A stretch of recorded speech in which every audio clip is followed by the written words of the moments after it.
Welcome back to another video on the Z4. Today I will be replacing the timing chain tensioner.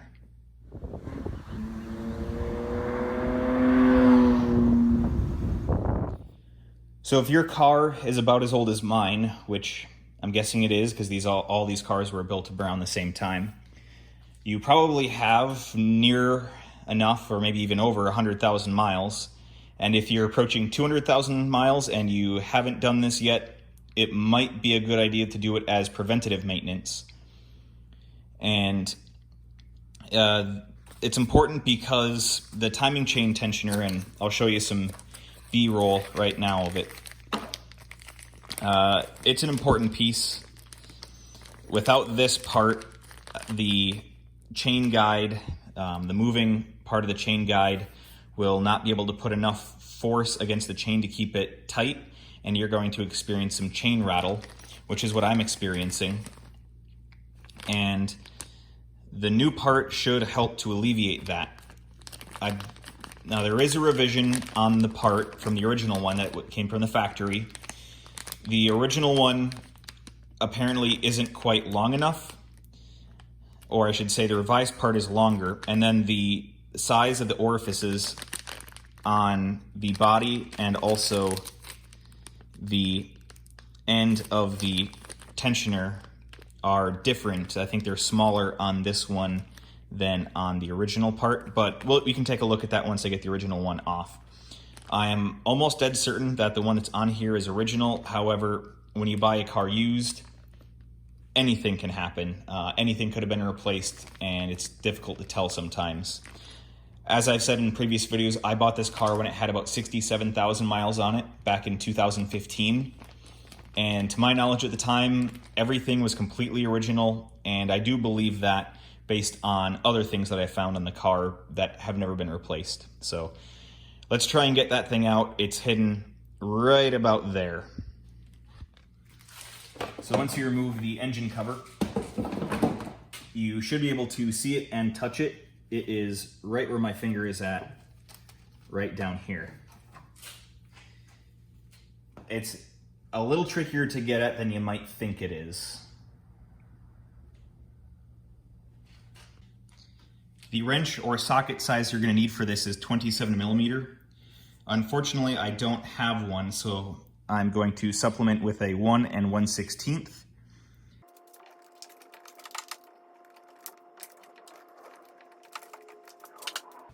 I've decided to supplement the supplement and go with a 1 1/16 socket instead of the wrench. I just couldn't get a good angle with the wrench. It's also a good idea to don't do this with a warm engine, and in fact, don't even run the engine for hours before you try to do this, because that'll minimize the oil you lose. You won't lose a lot, but if you don't want to make a mess, definitely don't run your engine before doing this.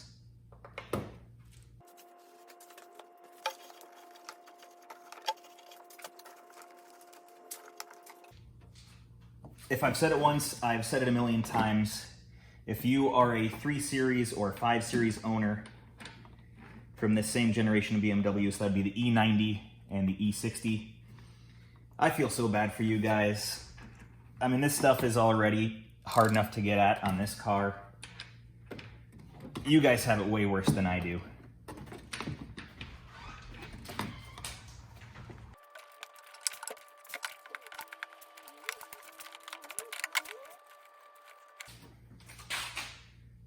It's already bleeding.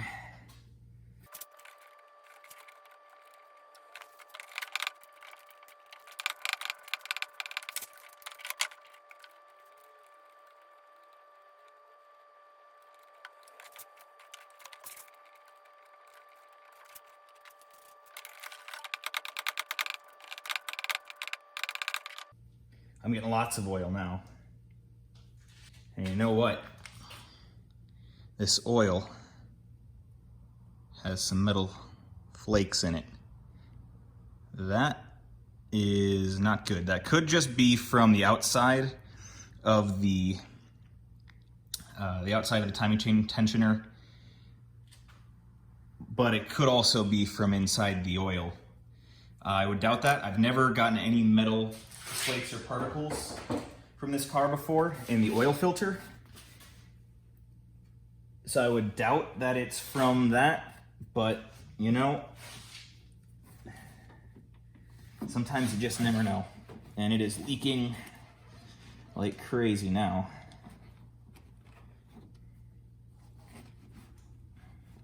I ran this car to get into the shop, I don't know, about an hour ago, which probably isn't enough time to get all that oil drained back down. All right, there it is, done and out.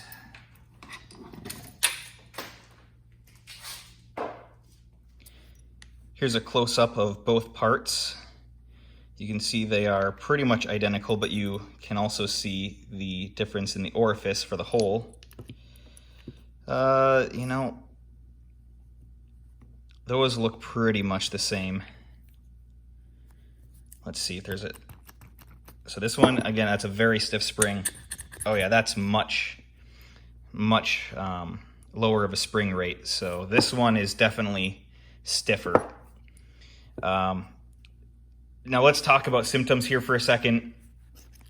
If you're experiencing some chain rattle or chain slap at high RPM, low RPM, idle, cold engine, hot engine, doesn't really matter.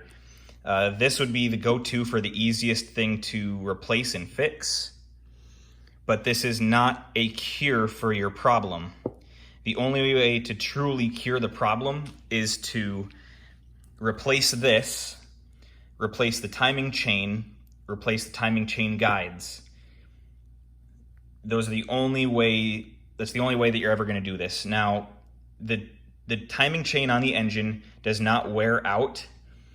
And because the sprocket at the bottom of the engine for driving the timing chain and the sprockets at the top, which have the Vanos units on them, are not keyed to the camshafts nor the crankshaft, you never have to replace the timing chain.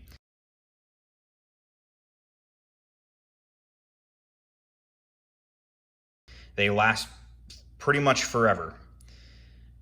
But they do wear. Again, chains they do not stretch. That's a myth. That's a misnomer. They don't stretch. They wear out and become effectively longer. And that's why these have to take up that slack. Well, if you're experiencing this problem, this is going to probably be the biggest help. But if you still have the problem, you're going to have to replace the timing chain guides. And again, because it's so cheap and you're already there, do the timing chain.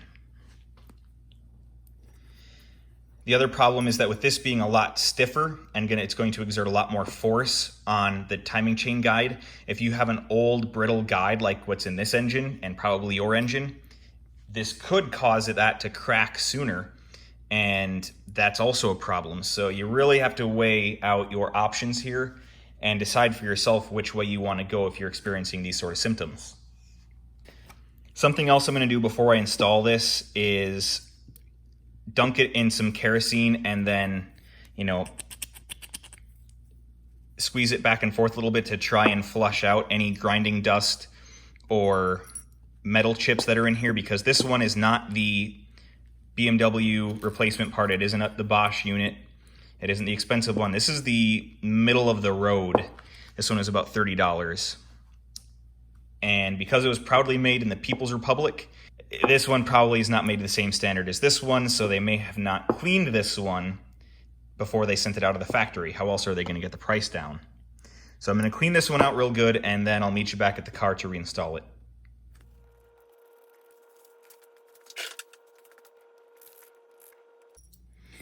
All right, I just used a engine cleaner on this. It's a product that's meant to go into the engine to clean it out. It's mostly kerosene. I just used some of that, and this thing should be mostly flushed out now. And it's also a little bit pre-lubricated and sort of bled a little bit, but I'm kind of introducing a lot of air back into it by doing this. So I'll do this again with some engine oil to try and get this lighter duty kerosene out of there, and then I'll meet you back at the car to reinstall this.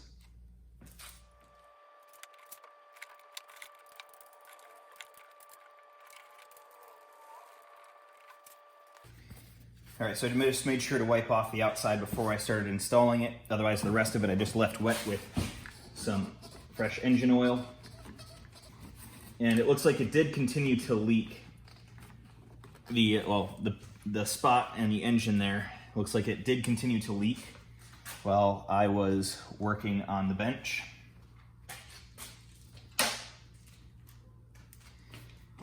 So let's get this going on installation.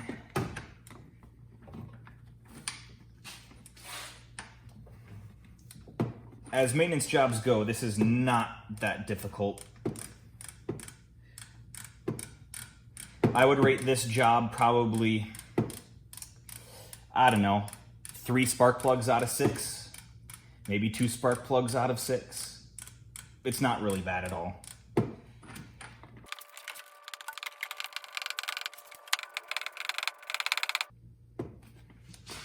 All right, it is now, I'd say, just a hair over finger tight.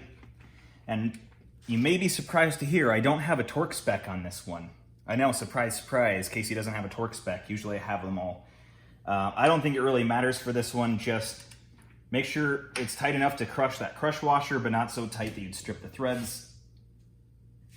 I'm gonna say right there is more than enough because it's aluminum on aluminum. You don't want to go too crazy with it. All right, that is it. The job is done. Again, here is the original. So BMW 113175320056-04 is the listed part number, IWIS. So this can go on your wall of prized possessions, prized failed parts on your BMW. I guess it's not failed, but the cheapest way to own a BMW is to replace things before they fail. I learned that one very quickly, and thankfully I've never had a major failure on any of my BMWs, so I should say either of them. I've only ever had 2. This Z4 and then an E39 5 Series. 525i. Love that car. The M54 is a really good engine. I do actually prefer the M54 to the N52 in a lot of ways, but that's a topic for another day. I think I'm going to leave you here. There isn't much more to say other than just be careful when doing these jobs, but also make sure to have fun. So, till next time, see ya.